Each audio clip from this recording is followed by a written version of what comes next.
Assalamualaikum warahmatullahi wabarakatuh. Masih bersama dengan Ibu Murni Ningsih dalam pembelajaran PPKN kelas 9. Materi yang akan kita bahas adalah bab 2 mengenai pembukaan Undang-Undang Dasar Negara Republik Indonesia tahun 1945 dan bab 3 yaitu tentang kedaulatan. Oke.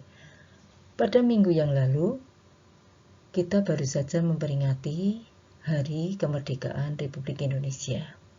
Nah, anak-anak tentu tahu bahwa kemerdekaan kita itu merupakan hasil perjuangan yang sangat luar biasa dari para pendiri negara. Maka sikap kita adalah menghargai, menghormati, dan yang terpenting adalah melanjutkan perjuangan mereka. Nah, minggu lalu kita juga sudah bahas tentang pengamalan nilai-nilai Pancasila di berbagai bidang kehidupan, misalnya di bidang pertahanan, bidang sosial politik, bidang ekonomi. Nah, apa sih hubungannya dengan pembukaan UUD 45 ini? Akan kita lihat satu persatu. Misalnya, kita langsung saja ke alinea yang keempat. Pada alinea keempat, itu ada yang namanya tujuan negara. Anak-anak tentu ingat ya, ada 4 tujuan negara yang tercantum di dalam alinea keempat.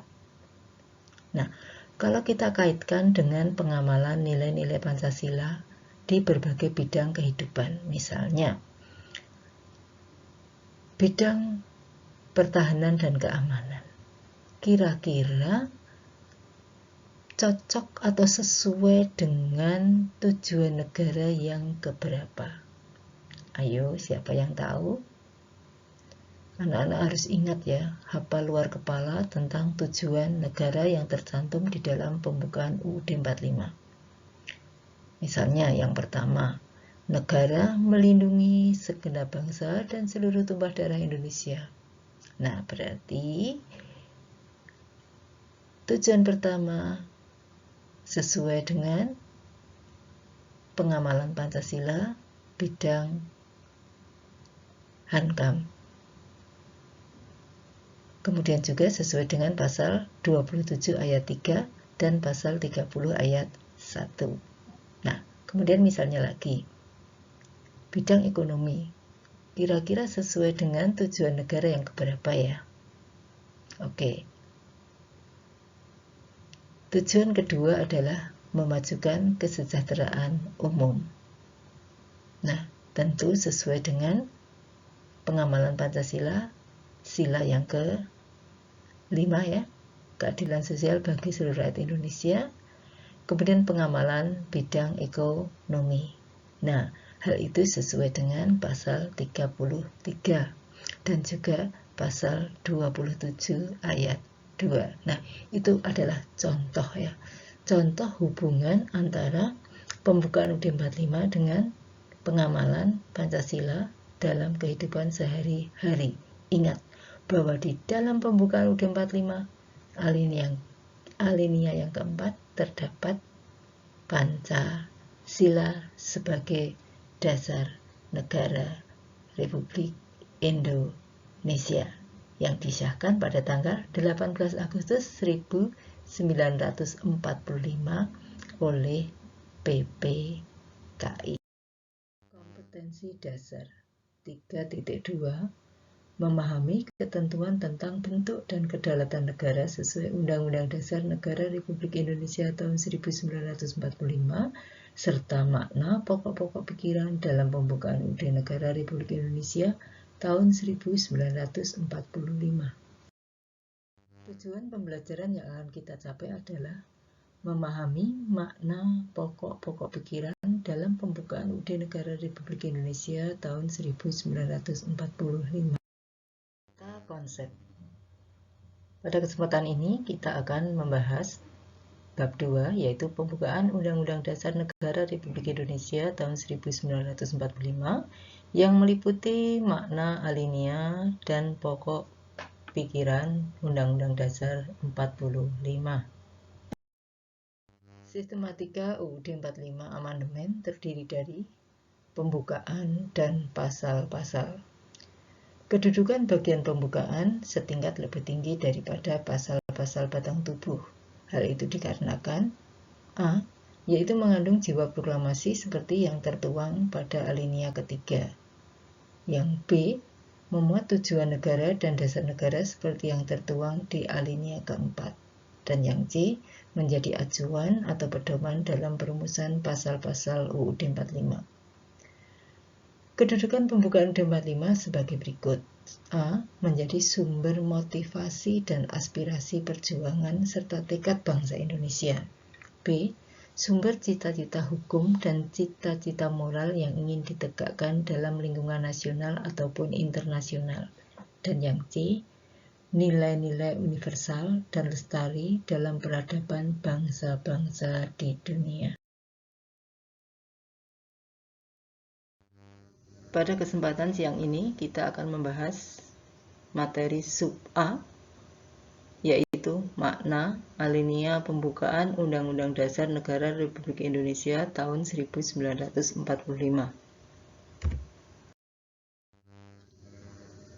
Silakan anak-anak mencermati pembukaan Undang-Undang Dasar Negara Republik Indonesia tahun 1945.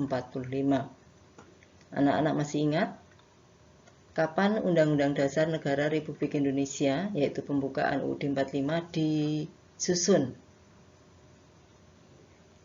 Oke, siapa yang tahu? Ya, pembukaan Undang-Undang Dasar Negara Republik Indonesia disusun pada tanggal 22 Juni tahun 1945 oleh Panitia 9. Siapa? Ayo ketuanya. Namanya dulu adalah Piagam Jakarta atau dikenal dengan Jakarta Charter. Kemudian sebelum disahkan tanggal 18 Agustus 1945 diadakan beberapa perubahan. Kemudian disahkan oleh PPKI. Oke, silakan dicermati alinea per alinea. Kemudian kamu tulis di buku ya makna yang terkandung di dalam pembukaan UUD 45 alinea per alinea.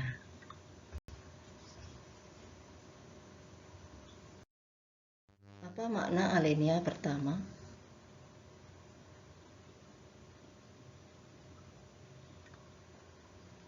Oke, silahkan dilihat ya. Kemerdekaan adalah hak segala bangsa. Artinya setiap bangsa di dunia punya hak atas kemerdekaan. Berarti kemerdekaan itu bersifat universal. Artinya bisa dinikmati oleh seluruh bangsa-bangsa di dunia. Kemerdekaan merupakan hak asasi. Hak asasi bagi setiap bangsa. Tidak ada sebuah bangsa yang berhak menjajah negara lain. Hal itu karena penjajahan tidak sesuai dengan peri kemanusiaan. Dalil objektifnya, penjajahan bertentangan dengan nilai-nilai kemanusiaan.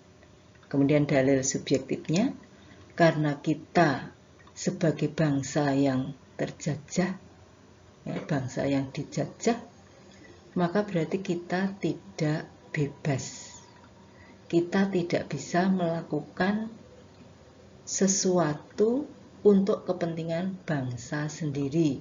Maka pada zaman penjajahan dulu, kalau toh ada pembangunan, sebenarnya pembangunan itu bukan untuk kepentingan rakyat, tetapi adalah untuk kepentingan bangsa penjajah.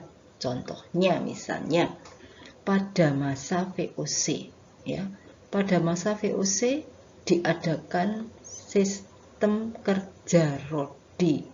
Salah satunya adalah membangun jalan dari Anyer sampai Panarukan sepanjang 1000 km. Untuk siapa? Tentu saja untuk kepentingan pemerintahan Belanda. Kemudian mungkin anak-anak ingat juga zaman ketika kita pada masa pemerintahan Gubernur Jenderal Van den Bosch.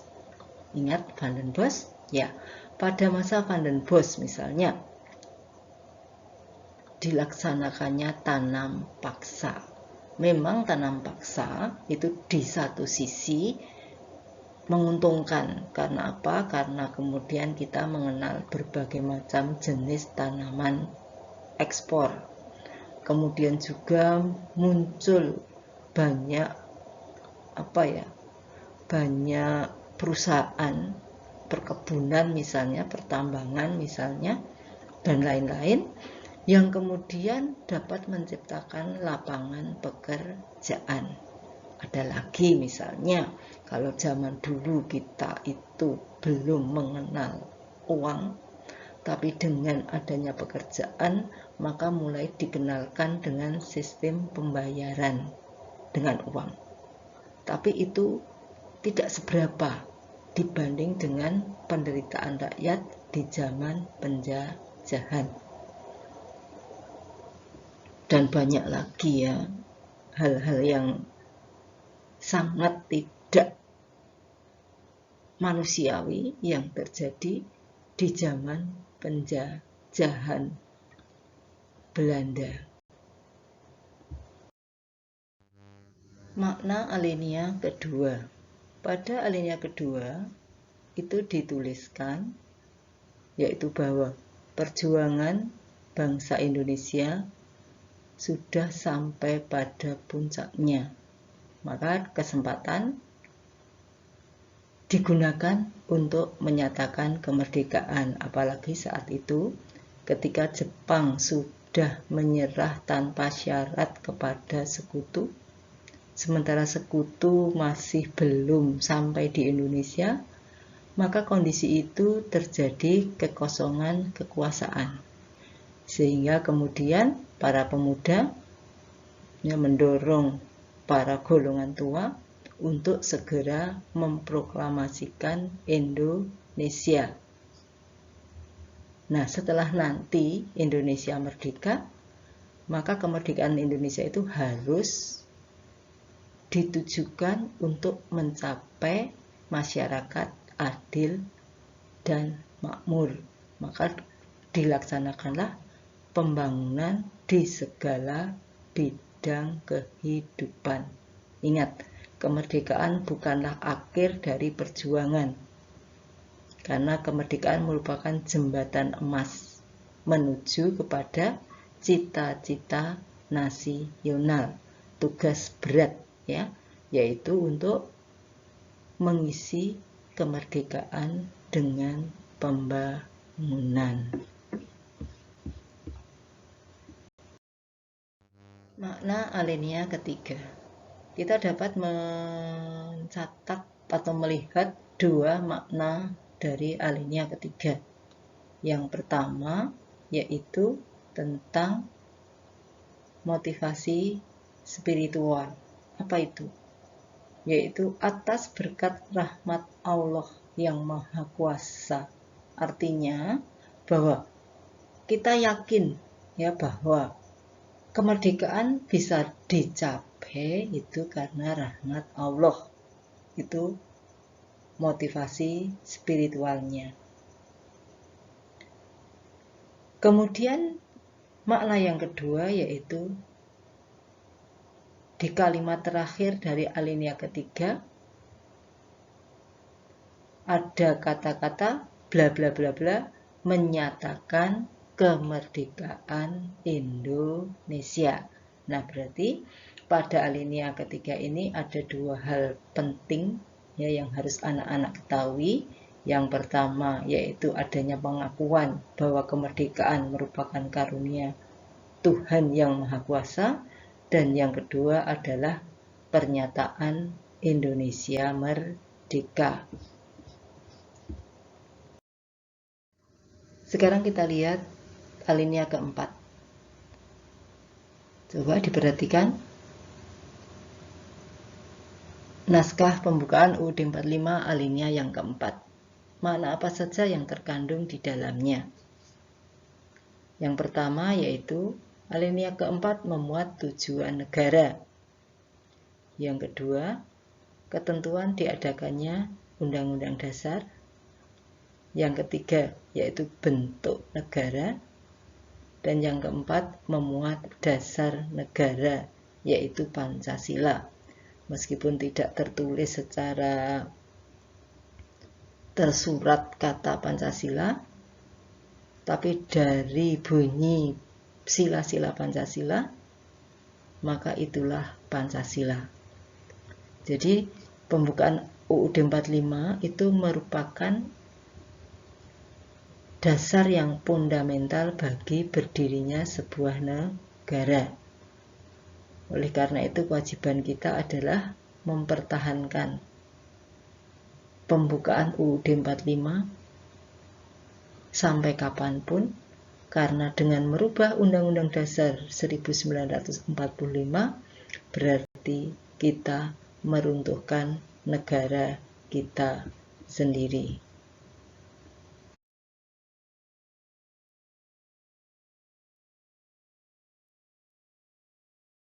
B. Pokok-pokok pikiran pembukaan Undang-Undang Dasar Negara Republik Indonesia tahun 1945. Hakikat pokok pikiran. Pokok pikiran dalam pembukaan UUD 45 pada hakikatnya satu, merupakan pancaran nilai-nilai Pancasila. Yang kedua, meliputi suasana kebatinan dari UUD 45 itu sendiri. Dan yang ketiga, mewujudkan cita-cita hukum yang menguasai hukum dasar negara, baik itu hukum tertulis ataupun yang tidak tertulis. Hakikat dari pokok-pokok pikiran pembukaan UUD 45 merupakan pancaran dari nilai-nilai Pancasila. Pada slide berikut, anak-anak bisa melihat pancaran nilai-nilai Pancasila dari nomor 1 sampai 4. Gambar 1 menunjukkan semangat proklamasi kemerdekaan diwujudkan dalam rumusan pembukaan UUD 45. Kemudian gambar 2 menunjukkan kemakmuran untuk rakyat Indonesia di bidang pertanian. Gambar 3 menunjukkan demokrasi di Indonesia diwujudkan dalam pemilihan ketua OSIS. Kemudian gambar 4 menunjukkan kerukunan umat beragama sebagai perwujudan pokok pikiran yang keempat. Mari kita lihat pokok-pokok pikiran dalam pembukaan UUD 45. Pokok pikiran pembukaan UUD 45. Pokok pikiran pertama yaitu persatuan. Pokok pikiran kedua, keadilan sosial. Pokok pikiran ketiga, kedaulatan rakyat. Dan pokok pikiran yang keempat adalah ketuhanan yang menurut dasar kemanusiaan yang adil dan beradab. Nah, jelas sekali kan bahwa pokok-pokok pikiran dalam pembukaan UUD 45 merupakan pancaran dari nilai-nilai Pancasila. Bagaimanakah hakikat pokok pikiran tersebut? Anak-anak bisa melihat pokok pikiran pertama tadi adalah persatuan. Anak-anak bisa melihat pada alinea keempat UUD 45 yang menyatakan bahwa negara melindungi segenap bangsa Indonesia dan seluruh tumpah darah Indonesia. Berarti di sini negara mengatasi segala macam paham, golongan, ataupun paham individualistik. Artinya bahwa yang diutamakan adalah kepentingan negara di atas kepentingan individu ataupun golongan. Hakikat pokok pikiran kedua adalah bahwa negara hendak mewujudkan keadilan sosial bagi seluruh rakyat Indonesia. Itu dibuktikan dengan pembangunan di segala bidang yang meliputi seluruh wilayah tanah air. Tujuannya adalah untuk mencapai cita-cita masyarakat adil makmur.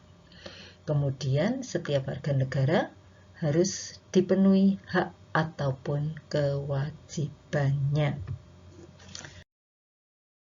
Hakikat pokok pikiran yang ketiga, yaitu kedaulatan rakyat.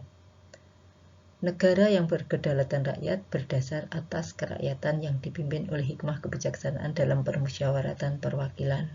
Nah, di sini dalam segala hal yang menyangkut kepentingan umum, maka diselesaikan dengan cara musyawarah untuk mencapai mufakat. Ingat, sebagai negara demokrasi, maka kedaulatan adalah di tangan rakyat dan dilaksanakan menurut Undang-Undang Dasar. Terakhir, hakikat pokok pikiran keempat, yaitu ketuhanan atas dasar kemanusiaan. Negara berdasar atas ketuhanan yang Maha Esa menurut dasar kemanusiaan yang adil dan beradab. Berarti kita sebagai warga negara harus beriman, bertakwa kepada Tuhan yang Maha Esa, tetapi tetap menjunjung tinggi harkat dan martabat manusia atau nilai-nilai luhur kemanusiaan. Arti penting pokok-pokok pikiran dalam pembukaan UUD 45. Sikap positif terhadap pokok-pokok pikiran dalam pembukaan UUD 45, yaitu berusaha mempertahankan pokok-pokok pikiran tersebut dan tidak ingin merubahnya. Namun yang paling pokok dan terpenting adalah melaksanakannya pokok-pokok pikiran tersebut di dalam kehidupan bermasyarakat, berbangsa, dan bernegara. Banyak tauladan yang diberikan oleh para pendiri negara, maka kewajiban kita adalah menirunya sebatas kemampuan kita. Nah, sebagai seorang pelajar, yang dapat kita lakukan adalah belajar dengan baik untuk mewujudkan cita-cita negara. Urutan proses perumusan Undang-Undang Dasar Negara Republik Indonesia tahun 1945 diawali dari sidang BPUPKI kedua tanggal 10 Juli sampai 17 Juli 1945 dengan dibentuknya beberapa panitia, dan diakhiri dengan disampaikannya hasil sidang BPUPKI kedua itu di dalam rapat PPKI yang pertama, yaitu tanggal 18 Agustus 1945. Bagaimanakah sikap positif terhadap pokok-pokok pikiran dalam pembukaan UUD 45? Banyak hal yang bisa kita lakukan, baik itu di dalam keluarga, kepada sesama, ataupun pada masyarakat. Misalnya, pokok pikiran pertama, yaitu kita berusaha untuk menjaga persatuan Indonesia. Pokok pikiran kedua, kita bisa banyak melakukan kegiatan-kegiatan sosial kemanusiaan. Pokok pikiran ketiga, kita membiasakan budaya musyawarah untuk mencapai mufakat dimanapun, kapanpun, dan dengan siapapun. Dan pokok pikiran yang keempat, kita berusaha untuk bersikap ramah kepada setiap orang. Kemudian kita juga gemar membantu orang lain. Serta jangan lupa melaksanakan kewajiban kita sebagai umat beragama. Contoh sikap positif terhadap isi alinea dan pokok pikiran pembukaan UUD 45. Silakan anak-anak perhatikan, kemudian dipahami. Kemudian kalau anak-anak mengalami kesulitan, silakan bertanya. Sebelum kegiatan pembelajaran kita akhiri, marilah kita melakukan refleksi dulu. Yang pertama yaitu apa materi yang telah kita pelajari hari ini, yaitu yang pertama berkaitan dengan makna alinea, baik alinea 1, 2, 3 maupun 4. Kemudian yang kedua yaitu berkaitan dengan pokok-pokok pikiran yang ada di dalam pembukaan 45 yang meliputi 4. Yang pertama yaitu pokok pikiran persatuan, yang kedua pokok pikiran keadilan sosial, yang ketiga pokok pikiran kedaulatan rakyat, Dan yang keempat, pokok pikiran ketuhanan yang berdasar kemanusiaan. Nah, untuk memperkuat pemahaman materinya, maka silahkan anak-anak kerjakan soal-soal yang ada di dalam video pembelajaran ini. Kemudian kegiatan minggu depan, kita akan mempelajari masih melanjutkan bab ini, cuma dengan digabung dengan bab 3, yaitu masalah kedaulatan. Baiklah, karena waktunya sudah habis, semoga anak-anak mendapatkan ilmu yang bermanfaat dari pembelajaran hari ini. Soekarno adalah tauladan, mari kita teladani yang bisa kita teladani. Kurang lebihnya mohon maaf. Wassalamualaikum warahmatullahi wabarakatuh. Sampai jumpa lagi minggu depan. Terima kasih.